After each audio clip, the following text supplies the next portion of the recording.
சென்னை கலைவாணர் அரங்கில் சாகித்ய அகாடமி மற்றும் ஜவஹர்லால் நேரு பல்கலைக்கழகத்தின் சிறப்பு நிலை தமிழ்துறை இணைந்து நடத்தும் கருணாநிதி நூற்றாண்டு கருத்தரங்கில் முதலமைச்சர் கலந்து கொண்டு பேசி வருகிறார். நேரலையில் பார்க்கலாம். இந்த கருத்தரங்கில் பங்கேற்று கருத்துக்களால் ஒளியுமிட வந்திருக்கக்கூடிய அனைத்து பேராசிரியர்களுக்கும் ஆய்வாளர்களுக்கும் முதலில் என்னுடைய நன்றியை நான் தெரிவித்துக் கொள்ள விரும்புகிறேன்.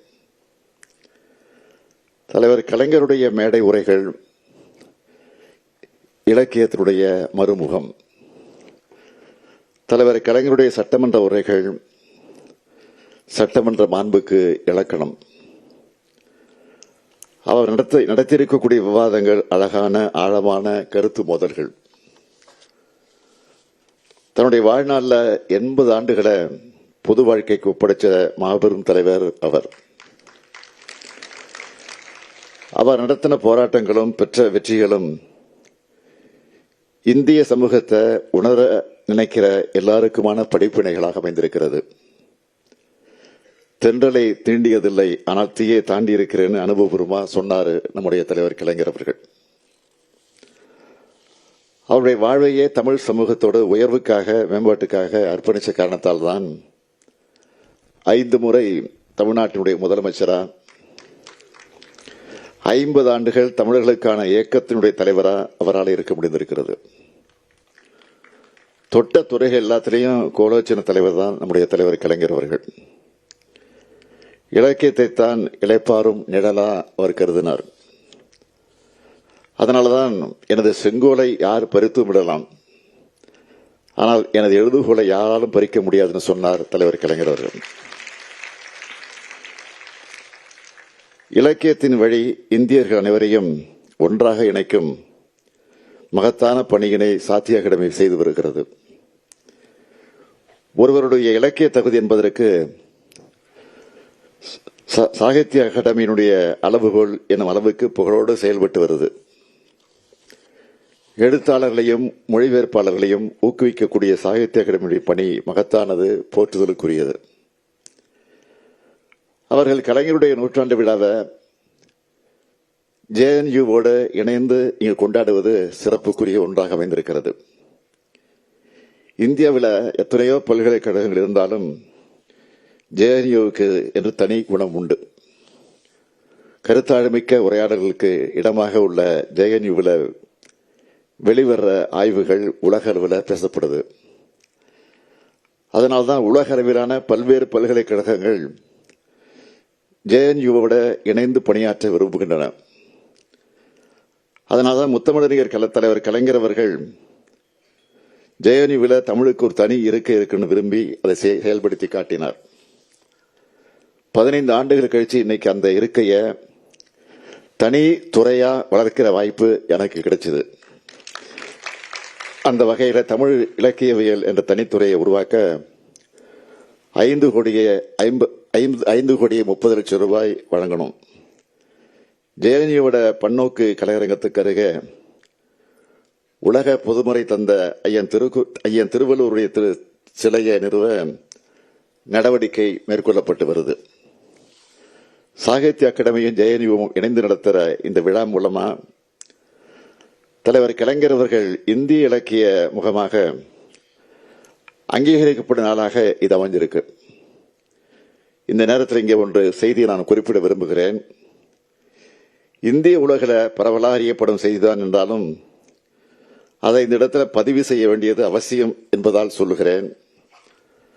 சாகித்ய அகாடமி விருது பெறும் உழைப்பாளர்களுக்கும் வீடு வழங்கணும் என்று முடிவு செஞ்சு முத்தமிழறிஞர் கலைஞருடைய பிறந்த நாள் அன்று கனவு இல்லம்னு ஒரு திட்டத்தை நடைமுறைப்படுத்தின.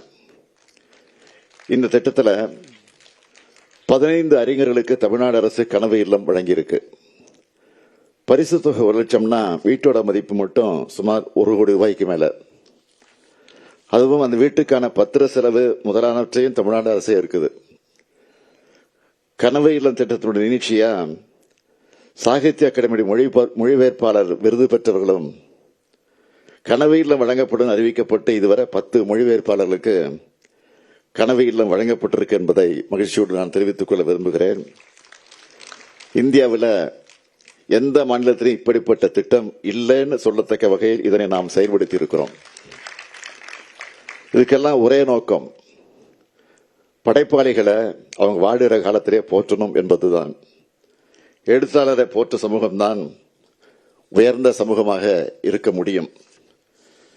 இந்த சமூகத்தோட முன்னேற்றத்திற்காக, மக்களோட உயர்வுக்காக, அவங்களுடைய சமூக விடுதலைக்காக, முற்போக்கு சிந்தனைக்காக இயங்கும் எழுத்தாளர்களை தமிழ் சமூகம் உச்சி மோந்து கொண்டாட தவறுவதே இல்லை.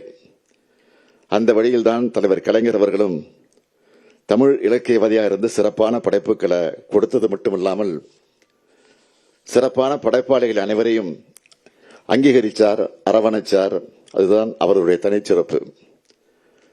இலக்கியவாதிகளுக்காக முத்தமிழறிஞர் கலைஞர் செஞ்ச ஏராளமான பணிகளில் பொன்னெழுத்துக்களால் பொறிக்கப்பட வேண்டிய ஒன்றுதான் தமிழ்நாட்டுடைய முதலமைச்சராக கலைஞர் பொறுப்பேற்ற காலங்களில் 108 தமிழறிஞர்களுடைய நூல்களை நாட்டுடைமையாக்கி அவருடைய மரபுரிமையாளர்களுக்கு நூலுரிமை தொகையா 7,76,00,000 ரூபாயை வழங்கியது.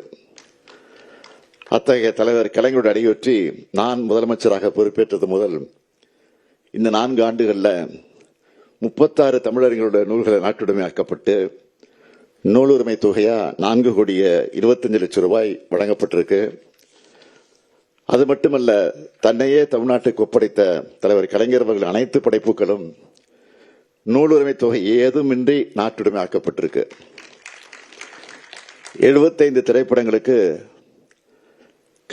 திரைக்கதை வசனம், 15 புதினங்கள், 20 நாடகங்கள், 15 சிறுகதைகள், 210 கவிதைகள் படைத்தவர் அவர்.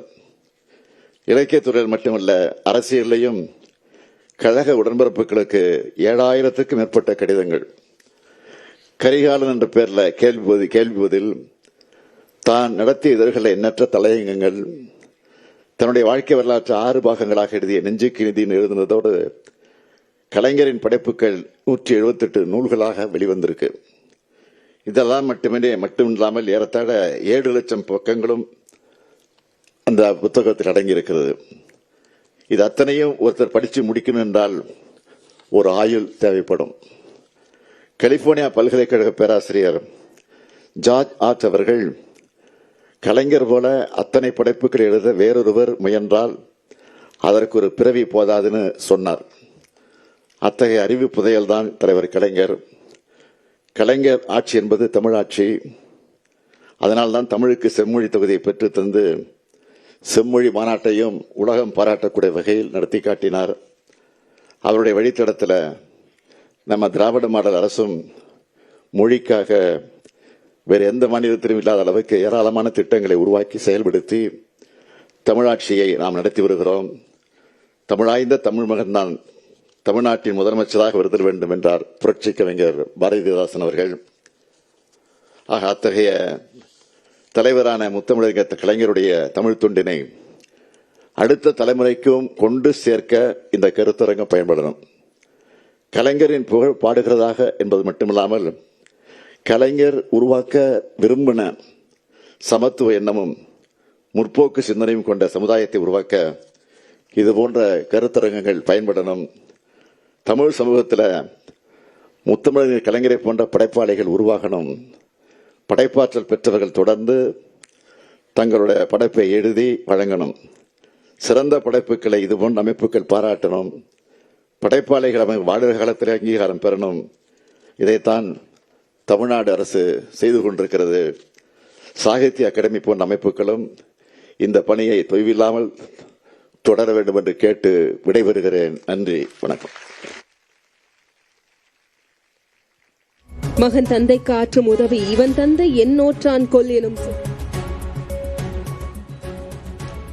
கருணாநிதி நினைவு கருத்தரங்கில் முதலமைச்சர் மு.க.ஸ்டாலின் அவர் பற்றிய பல்வேறு விஷயங்களை பகிர்ந்து கொண்டிருக்கிறார். இது குறித்த கூடுதல் விவரங்களை பின்னர் வரும் செய்திகளில் விரிவாக பார்க்கலாம்.